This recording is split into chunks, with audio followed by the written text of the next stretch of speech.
Καλημέρα φίλοι μου. Πάμε να ακούσουμε ένα όμορφο τραγούδι σας αφιερώνω. Ελπίζω να σας αρέσει. Καλή σας ακρόαση.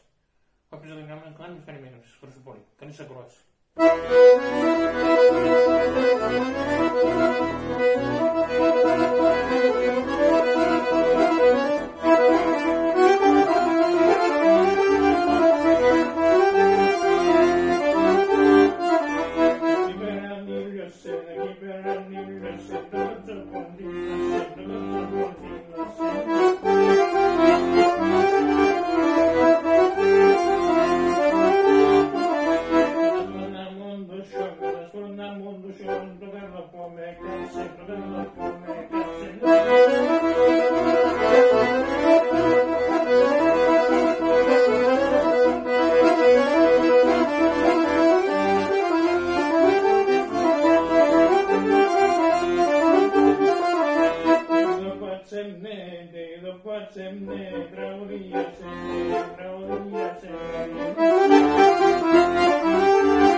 Sono